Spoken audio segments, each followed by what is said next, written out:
I'm Rebecca from engVid.com. Do you sometimes feel that you're stuck at a certain level when you're trying to speak at a meeting or at an interview or with a client? Well, that can happen for many reasons. And one of the reasons is that lots of times people have a lot of nouns in their vocabulary, okay, like success or opportunity, but you don't necessarily have strong adjectives. So in this lesson, I'm going to focus on some strong business collocations or business expressions that you can learn and use so that you can sound much more advanced and professional in a business context, okay? So this is one of our continuing lessons in the Speak Like a Manager series. So whether you're already a manager or you aspire to be a manager, you would like to be a manager, these expressions can help you to sound much more effective, okay? So let's see what they are. And they're really quite easy. They're easy because I've divided them into two categories. The ones at the top all refer to something which is very good or very big. And the ones down here all refer to something very bad, but also very big, okay? So this is something bad and big, and this is something good and big. So all of these adjectives that you're going to learn refer to those points, okay? So let's see what they are. Now, along with understanding the meaning, I also want you to try to say it after me, okay? So that your pronunciation is also accurate and correct and understandable in a business context. All right. So suppose you want to say that something is a success, okay? You know the word success. You could say it's a very big success or it was a very good success. Okay, you wouldn't say that. It was a big success. But what can you say instead of saying a big success? You could say it was a resounding success. Repeat after me. It was a resounding success.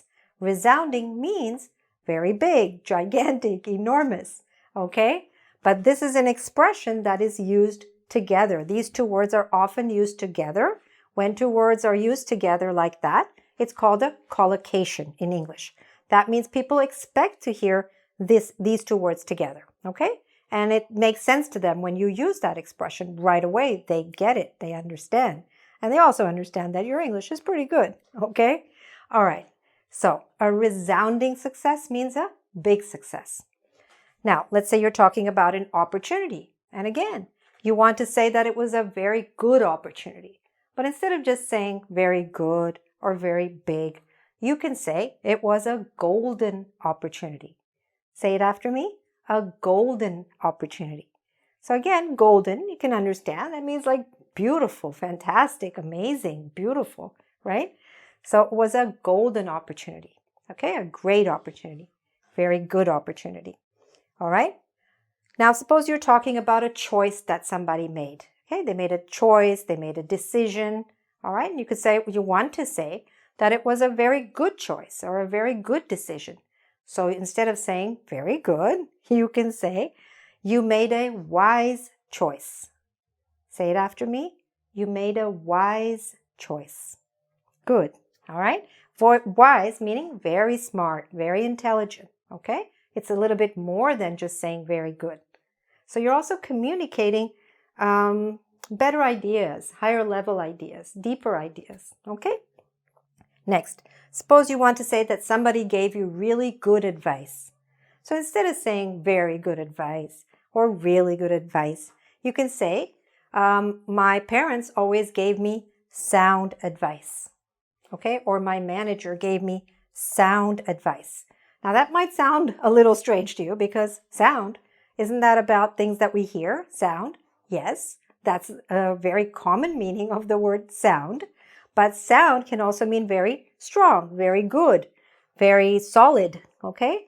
And therefore, instead of saying very good advice, you can say, they gave me sound advice. My professor in university gave me sound advice about how to develop my career, okay?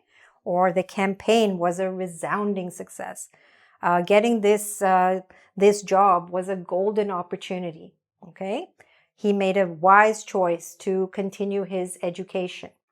and someone gave you sound advice. Again, all of those are positive words, and all of these expressions are positive, meaning very good or very big. Now let's look at some negative expressions, okay? Because sometimes that happens too in life. Okay, so again, here, all of these refer to something that's either very bad or very big, okay? So instead of just saying that it was a really big failure, you could use the higher level word, it was an abject failure, okay? So repeat it after me, abject failure. It means very bad, very powerful, powerfully negative, okay? Extremely poor, okay? So abject failure, it was a huge failure, all right? So that's one expression you can use. Another one, you want to say that there was a very big loss. The company made a mistake and they experienced a very big loss. But instead of saying very big or very bad, you can say a huge loss. Repeat it after me, a huge loss. And don't just repeat it for the pronunciation, you can also repeat it to learn intonation because we express certain ideas in certain ways, right? And you can learn to do that. Don't just say it was a huge loss. No, because there's no emotion there. And this is an emotional kind of subject, right? So you want to put some emotion and intonation into it. So it was a huge loss. Got it? Good. Here. Now suppose you said that somebody was in big trouble. So instead of saying big trouble, you could say they were in deep trouble. All right? This is another business collocation, in deep trouble. All right? Repeat it after me. Deep trouble. Good. And another word that we hear very often in the business context is criticism. Criticism is the opposite of praise. Criticism is when someone usually makes negative comments, okay? You can have positive criticism, but usually criticism is a little more negative, okay? So here, in this case, the person received very negative or very bad comments or criticism, okay? And therefore, you could use the expression harsh criticism. Say it after me. Harsh criticism. That's a little bit tricky, that word. Harsh. Harsh. Okay? So there's a sh sound at the end. And make sure that you're saying the endings of those words, okay? If you say hard criticism and you're trying to say it too fast, people won't understand, okay? So with all of these adjectives, make sure that you're saying the endings correctly and fully so that people can appreciate and understand this higher level vocabulary that you're using, okay? So now when we come back, you're going to use these expressions in some actual sentences, okay? Be right back. All right, so now let's try them out. Now remember, you can do this in two ways, okay? So the first is that you could just pause the video. All right, I'm going to stand here, pause the video, and work these out. Write it down on a piece of paper, write down the answers before I start to go through them, or just stay with me and go through them, okay? So what we're going to do is I'm going to read the sentence, and whatever is in blue is where you have to replace it with one of the expressions that we learned. For example, number 1, they had a very bad loss in sales. Okay? So instead of saying very bad loss or very big loss, which one of these words do we use? Do you remember the expression? Okay? Is it something positive or negative? I have the positive words written for you at the bottom and the negative words written down here. But do you remember the expression for very big loss or very bad loss? It is a huge loss, okay? So they had a huge loss, okay? Then you don't have to say very because huge already means very big, okay? They had a huge loss in sales. All right, number 2. She has a very good opportunity to join a consulting firm, all right? So what's that? She has a very good opportunity to join a consulting firm. That's something positive, right?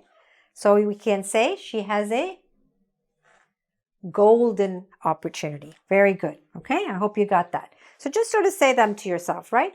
Golden opportunity. Or I should say, a golden opportunity.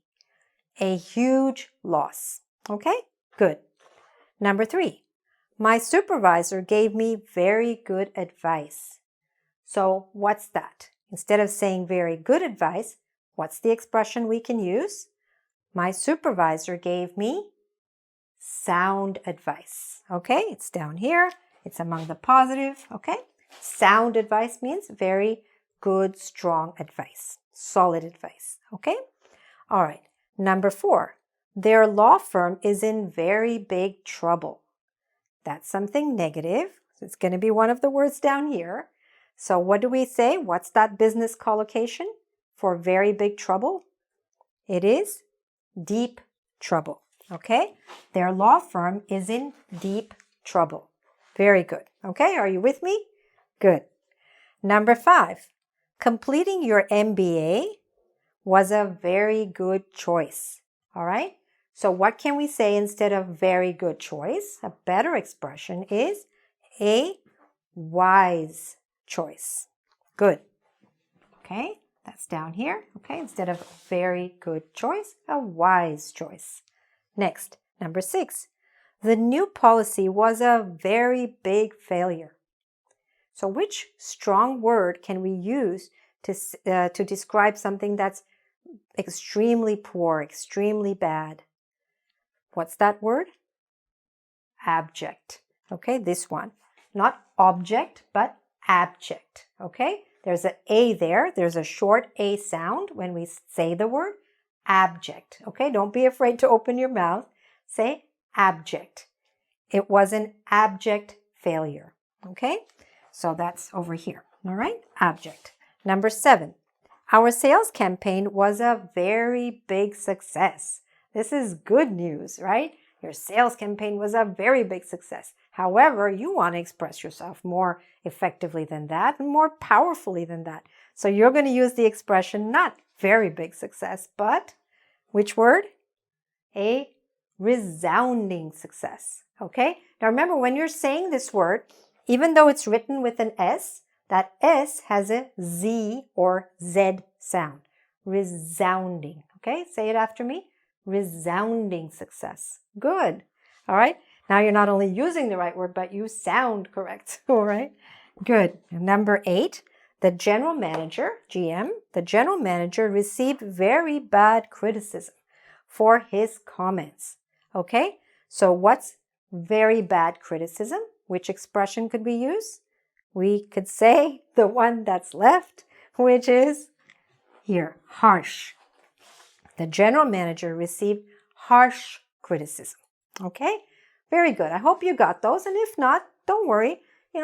Take the, backtrack with the video, go back, stop, pause it, try to work them out by yourself. All right? You can do it. All right? I know you can. And the reason that I marked these is because I wanted to tell you something about these 3. So these words, right? Advice, trouble, and criticism. So these are called non-count nouns. So you might have noticed that we didn't say a or an advice or a trouble or a criticism. No, we cannot say that because we cannot count these nouns, right? So when you cannot count a noun, you don't need to put the article a before that. But with the other ones, like an opportunity, a loss, there we can count them. So we did have to add the article a before then. But with these, we didn't. We just said sound advice, deep trouble, harsh criticism. Okay? And there was no need for any article before that. All right. You've got it. So what's another way to make sure that you've got it? So first of all, go to our website, www.engvid.com. Do the quiz over there just to review and make sure that you really can remember these expressions, know how to write them, know how to spell them, know how to pronounce them, know how to use them. Okay? That's one way. Another thing you can do is leave me a comment on engVid, on YouTube. Leave a comment, choose one of these expressions, and tell me about something in your life which was a resounding success, or not the negative things. Tell me about a time when you received sound advice. Okay, let's stay positive, all right? The negatives are just to describe things you might hear, but we don't want to put that negativity into our heads, okay? All right, so don't forget to subscribe to my channel, and that way you can continue to get more lessons from this series, which is on Speak Like a Manager, and also lots of other English training videos. All right, thanks very much for watching. Bye for now.